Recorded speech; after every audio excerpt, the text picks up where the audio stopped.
Welcome to the Shadows of Memphis. Welcome, dear viewers, to another spine-tingling episode of Your Channel Name, where we delve deep into the mysteries and horrors that lie just beyond our everyday reality.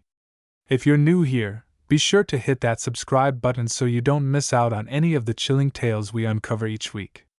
And if you're a returning fan, thank you for joining us again as we venture further into the dark corners of history and legend.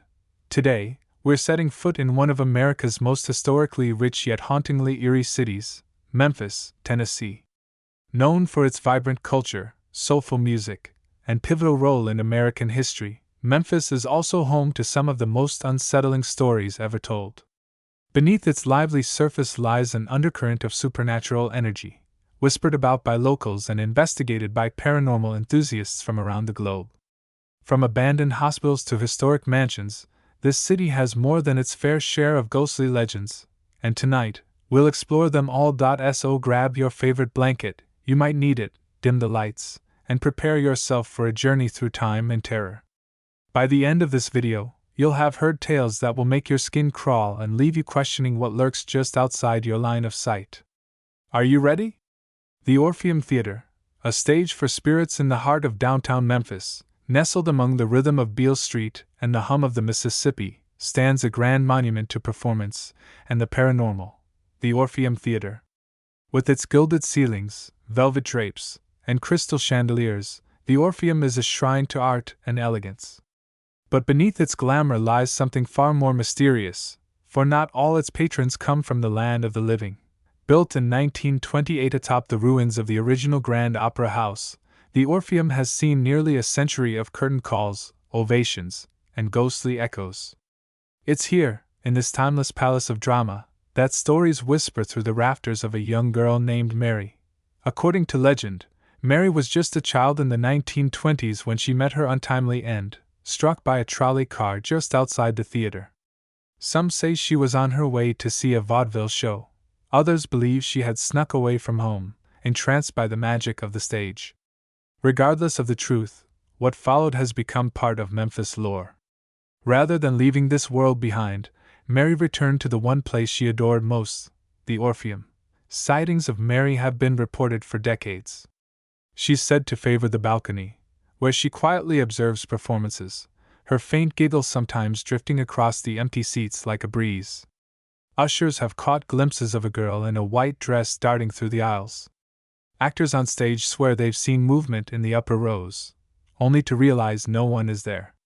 Some say if the performance is particularly moving, you might even feel a small, cold hand clasp your own in the dark. But Mary is not alone. Beneath the stage, down narrow steps and behind locked doors, lies the infamous boiler room, a place even the bravest technicians avoid when they can. The air there feels heavier, denser, as though the past clings to the brick and steel. Cold spots appear without explanation. Tools disappear, only to be found days later in the exact spot they vanished from. And then there are the voices, low, guttural murmurs that don't belong to any living soul. One night, a janitor named Leon stayed late to finish his rounds. The theater was empty, save for the creaks of its ancient bones. As he entered the boiler room, his flashlight flickered. He pressed on, familiar with the old building's quirks. But then came the footsteps, measured and slow, echoing just behind him. When he turned, there was nothing. No one. Only the hiss of pipes and his own breath quickening. He never stayed after dark again. It's not just the employees who have stories to tell. Audience members, too, have had their share of chilling moments. Take row C in the mezzanine. Many who sit there speak of sudden cold enveloping their skin, of a prickling on the back of the neck, as if unseen eyes were studying them. Some feel a weight beside them, like someone has taken the seat next to theirs, even though it remains visibly empty. Near the stage, others have reported the scent of old perfume, the kind that hasn't been sold in decades. More than one performer has stepped into the wings only to be greeted by a shadowy figure watching silently from behind the curtain, one that vanishes as soon as it's noticed. Yet for all its ghostly guests, the Orpheum thrives. The seats are filled night after night, the stage alive with music, drama, and laughter. It's as though the living and the dead have reached an unspoken truce. This space belongs to both worlds. And perhaps, in the soft glow of the footlights and the hush before the show begins, they're not so different. Mary is still there, many believe, an eternal audience member, clapping from the shadows. The spirits below still pace, keeping the rhythm of a building that never truly sleeps. Because for the Orpheum Theatre, the show must go on, even in the afterlife. And if you ever find yourself beneath its vaulted ceilings, remember, some patrons never leave. Ernestine and Hazel's, ghosts among the jukeboxes in the heart of Memphis' South Main Arts District. Nestled between galleries and cafes, stands a building with peeling paint, flickering lights, and a jukebox that never quite sleeps. To the untrained eye, Ernestine and Hazel's might seem like just another dive bar, oozing southern grit and charm. But behind its creaky doors lies something much deeper, layers of music, mischief, and something far more mysterious. Ernestine and Hazel's was not always a bar. In the early 1900s, it began as a pharmacy before transitioning into a brothel and juke joint. It quickly became a haven for musicians and misfits, a place where blues legends once played and strangers danced until dawn. Yet, the revelry came at a cost. The walls soaked in stories of longing, betrayal, and death, stories that, some say, never really ended. The upstairs rooms, now mostly closed off to the public, are where the most chilling tales begin. One name echoes through the years: Bessie. They say Bessie was one of the working girls during the building's brothel days, known for her beauty, wit, and a deep, melancholy laugh that could silence even the most raucous room. According to legend, Bessie met a tragic end at the hands of a jealous lover, her body never properly buried, her soul never at peace. To this day, visitors speak of strange happenings on the second floor. Soft sobbing heard when the rooms are empty. A woman in a long dress drifting past the hallway mirror, only to vanish when approached. Some claim to see her standing at a window, gazing out at the city as if waiting for someone who never came back. Others have felt the chill of unseen fingers trailing across their skin, or heard whispered names that no one nearby had uttered. Downstairs, the atmosphere is livelier but no less haunted. The bar area buzzes with stories from staff and regulars alike. Glasses fall from shelves without warning. Chairs scrape against the floor when no one is near. On more than one occasion, the jukebox has sprung to life on its own. No coin, no button pressed, blaring songs of heartache and loss as if summoned by some ghostly DJ. Perhaps the most unsettling detail? The jukebox always seems to pick the right song for the moment. Too perfect, too timed. One bartender swore it started playing Otis Redding's "I've Been Loving You Too Long," just as a couple broke up at the bar. Another night, during a power outage, it roared to life with Elvis crooning, "Are you lonesome tonight?" Despite being unplugged. Longtime patrons speak of more subtle signs: a sudden shift in temperature, the faint smell of vintage perfume, or the feeling that someone is watching you from the dark corners of the room. One man described seeing a group of shadowy dancers twirling in the glow of neon lights after hours, figures who faded like smoke when he blinked. And yet, there's something oddly comforting about the hauntings at Ernestine and Hazel's. The spirits don't seem malevolent, just lingering. Like echoes of music played too many times, or memories too stubborn to fade. They're woven into the bar's atmosphere, just like the aged wood and worn floors. Visitors often leave wondering if what they felt was truly paranormal, or simply the powerful energy of a place steeped in emotion. At Ernestine and Hazel's, the line between the past and present blurs. Every corner seems to hum with secrets. Every song seems to stir something unseen. For those who believe, Bessie and her spectral companions still roam the halls, dance by the jukebox, and toast silently from the shadows. For others, it's just part of the bar's eccentric charm. But whether you come for the ghost stories, the soul burger, or the soundtrack of heartbreak echoing through dim lights, one thing's for certain: at Ernestine and Hazel's, the night never ends. And neither do the stories. The Woodruff Fontaine House, a mansion steeped in tragedy nestled within Memphis' historic Victorian village, the Woodruff Fontaine House rises with elegance and quiet grandeur.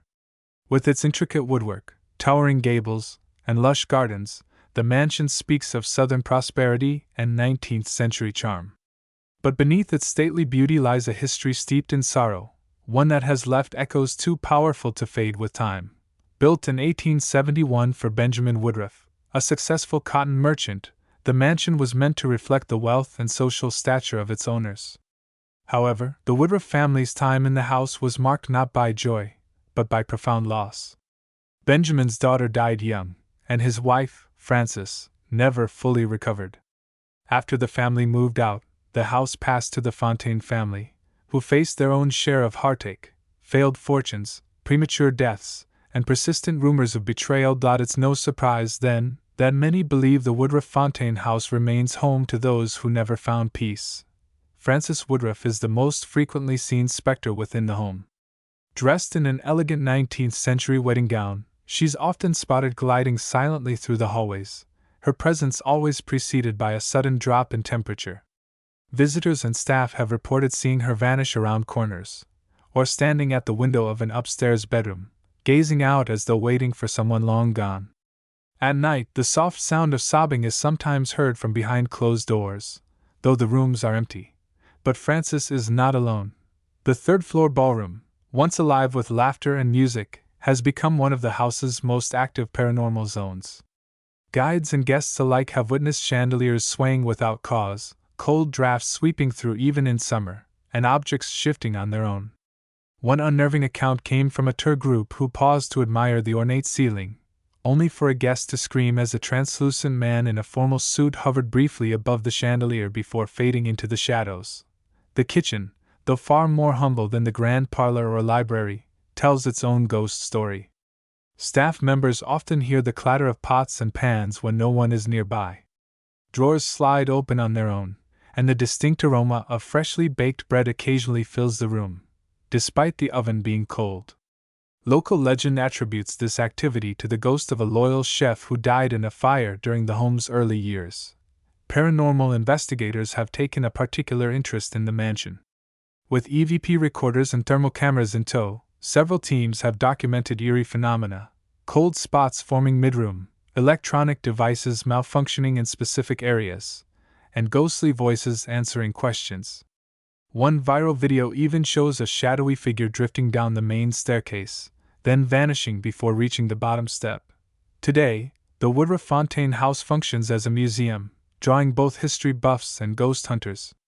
It is a place where beauty and tragedy exist side by side, where the past lingers in every creaking floorboard and whispered breeze. And for those who visit, a glimpse of the beyond may be just a hallway away. Elmwood Cemetery, where the dead walk among us tucked away beneath a canopy of ancient oaks and whispering willows. Elmwood Cemetery rests in a quiet corner of Memphis, Tennessee. Founded in 1852, it is more than just a burial ground, it's a living monument to the city's past, housing the remains of over 75,000 souls, from war heroes and statesmen to poets, paupers, and those with stories too grim to be remembered in polite conversation. At first glance, Elmwood is peaceful. Its winding paths, ivy-covered mausoleums, and ornate marble headstones evoke a sense of melancholy beauty. But as the sun dips below the horizon and twilight casts long shadows across the graves, something shifts. The stillness grows heavy, the silence thicker. It is then that Elmwood reveals its true nature, as a place where the dead do not rest quietly. Among the most talked about spirits is John Alexander Austin, a Confederate soldier buried beneath a towering statue of a weeping angel. The statue is striking in daylight, but under moonlight, it becomes something altogether more chilling. Many have approached the angel, expecting solemn beauty, only to be overcome with dread. Some describe a crushing weight pressing on their chest, while others swear the angel's stone face twists, ever so slightly, to reveal expressions of pain, rage, or despair. One visitor even claimed the statue shed a single tear, only to find no trace of moisture moments later. Deeper into the cemetery lies a quiet grove known as the Circle of the Sisters, where members of the Daughters of the Confederacy once gathered to mourn their fallen kin. The air here feels colder, the trees older. At night, faint murmurs drift on the breeze, soft voices reciting names, prayers, or perhaps lost memories.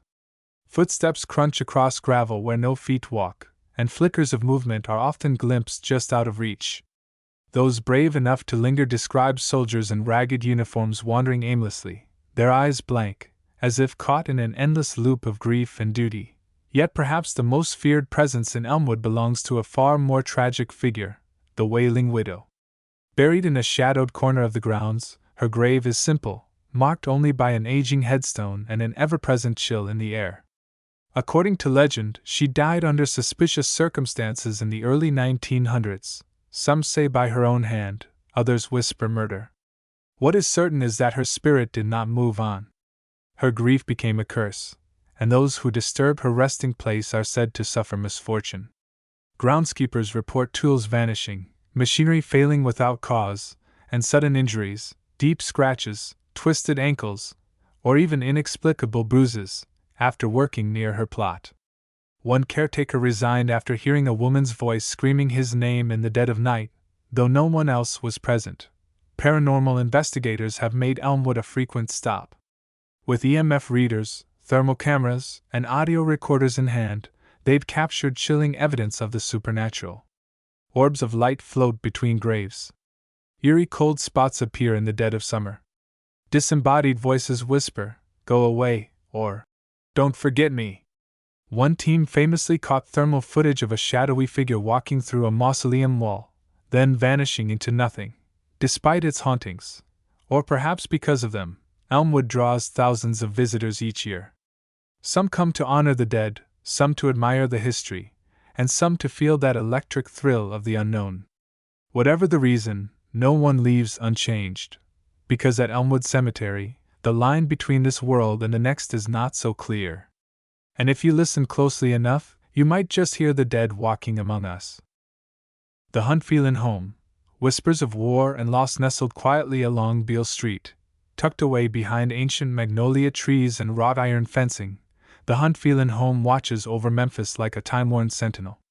Built in 1832 by wealthy entrepreneur George Wythe Hubbard, the mansion's Greek Revival architecture still exudes an air of opulence.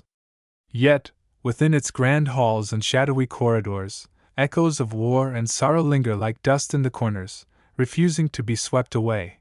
What began as a symbol of Southern prosperity soon became a backdrop to some of the nation's darkest hours.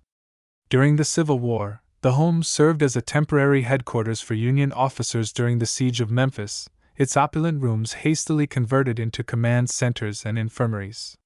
Soldiers died within its walls, some from wounds, others from infection or heartbreak, far from kin and country. To this day, visitors report hearing faint cries drifting through the upstairs halls, especially near what was once the infirmary. Moans, whispers, and the ghostly rustle of uniforms are common among those who linger too long. Perhaps the most unsettling presence is that of Colonel William Phelan, whose family took over the estate in the late 19th century. A once proud Confederate sympathizer, Phelan suffered immense personal loss in the war's aftermath, his wealth, his comrades, and his pride stripped away. He withdrew into solitude, often seen alone in his study, pacing and scribbling in journals by the light of a flickering lamp. Today, staff and guests alike speak of scratching sounds behind the study door, as if someone is still writing desperately in the dark. A gaunt, shadowy figure is often glimpsed pacing back and forth across the faded rug, his face lined with grief, his eyes locked in another time. The home's original owner, George Wythe Hubbard, casts a darker shadow still. A prominent businessman and slaveholder, Hubbard built his empire, and his mansion, on the backs of the enslaved. The basement, once used for storage and servant quarters, holds a heavy energy. Paranormal teams have measured cold spots and erratic EMF spikes in the cellar. Some report chains clinking, muffled weeping, and voices in hushed tones that cannot be traced to any living source. It's believed that the suffering endured below ground has anchored lost souls to the property, refusing them peace. Even the grand dining room, once filled with music, laughter, and clinking glasses, seems to pulse with unspoken tension. Tour guides speak of chairs pulling back on their own, table settings disturbed when no one is near, and the lingering scent of roasted meats, and wood smoke long after the kitchen fires have cooled. Some see these phenomena as friendly echoes of festivities gone by. Others suspect their residual energies, trapped in a constant loop of unease. The most terrifying experiences come from overnight guests who brave the mansion's ghost tours. Time and time again, Visitors report waking in the darkest hours of night, their bodies paralyzed, their voices trapped in their throats. In these moments, shadowy figures loom above, staring, unmoving. Some describe vivid dreams of cannon fire, bayonet charges, and the screams of the wounded, only to awaken to the distant echo of a battle still raging in the ether. These aren't isolated events. The accounts are too numerous, too consistent. Paranormal investigators have documented voices captured on EVP recordings saying things like, "Don't forget me," or "Still here." Some have even claimed to feel unseen hands brush against their arms or tug at their clothes, gentle, mournful touches, as if begging to be remembered. Despite the fear it inspires, the Unforgettable home remains a site of fascination. It is a place where time folds in on itself, where past and present bleed together like candle wax down a candelabra. Its walls do more than hold history, they whisper it, mourn it, and sometimes demand it be heard. For those willing to walk its haunted halls, the Unforgettable home offers not just a look into Memphis' aristocratic past, but a chilling reminder that some echoes never fade, and some spirits refuse to rest. A child's eternal playtime. The Pink Palace Museum, with its whimsical pink limestone exterior and sprawling grounds, stands as one of Memphis' most beloved landmarks. Visitors flock to admire its historic architecture, interactive exhibits, and educational displays, never suspecting the secrets it holds within. Beneath the charm and wonder of the museum, however, lies a spectral presence, a playful spirit who has made the museum her eternal playground. Caroline was the daughter of one of Clarence Saunders' relatives, who once called the mansion home. A young, curious child, she grew up surrounded by the grand beauty of the house, her days filled with play and laughter. But tragically, Caroline fell ill at a tender age, and despite the efforts of her family, she passed away, leaving behind her toys, dolls, and a spirit unwilling to let go of the joy of childhood. Her presence is said to linger in the museum's halls, especially in the sections dedicated to vintage toys and dolls. Museum employees often recount strange occurrences late at night, objects mysteriously rearranged, dolls appearing to change positions, and toy trains running along tracks when no one was around. The most unsettling of all are the tiny, dusty fingerprints that appear on glass cases the next morning, as if little hands have reached out from beyond. The Pink Palace's planetarium has become another hotspot for Caroline's playful hauntings. Visitors seated beneath the domed ceiling often report strange sensations, an inexplicable warmth, like sunlight filtering through clouds, despite the room being pitch dark. A few have even heard faint giggles or the sound of tiny feet scampering across the floorboards. One night, a security guard swore he saw a translucent figure skipping between the rows of seats, clutching a stuffed rabbit tightly to her chest. The figure vanished before he could blink, leaving him frozen with disbelief. But Caroline's mischievous energy doesn't seem confined to toys or playtime objects. Even the museum's collection of taxidermy animals has been affected. Staff have repeatedly found animal displays, once carefully posed, turned to face different directions, as if touched or repositioned by unseen hands. Some believe that Caroline's spirit is so playful that even these lifeless creatures have become part of her eternal game, caught in her invisible, innocent pranks.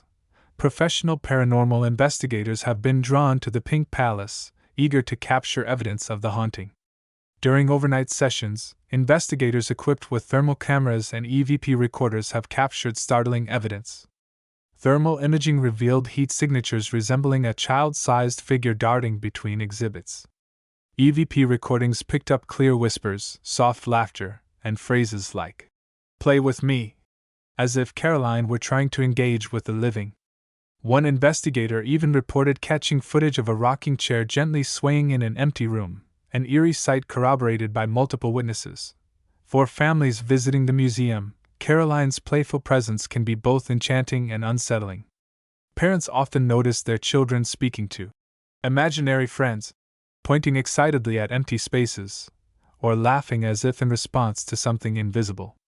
Some dismiss these encounters as products of youthful imagination, while others believe they are glimpses into a realm where innocence transcends death. After all, what could be more innocent than a child's eternal playtime?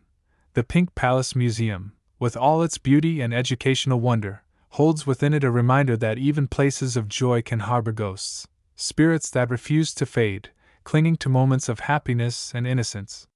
So, as you wander through its halls, listening to the echoes of the past, keep an ear out for the soft, spectral laughter of a little girl. Perhaps it is Caroline, still playing among the exhibits, her joy untouched by time. As we draw this journey to a close, I hope you've enjoyed our exploration of Memphis' most haunted locales, from the grandeur of the Orpheum Theatre to the solemn grounds of Elmwood Cemetery.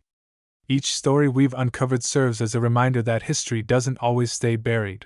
Sometimes, it lingers just out of sight, waiting for those brave enough to listen. If you found these tales as captivating as I did, please consider subscribing to our channel and hitting the notification bell so you never miss an update. Share this video with fellow horror enthusiasts, and let us know in the comments which location gave you chills, or if you've experienced something supernatural yourself. Thank you for joining me on this spine-tingling adventure. Until next time, stay curious, stay brave, and remember, the shadows are always watching.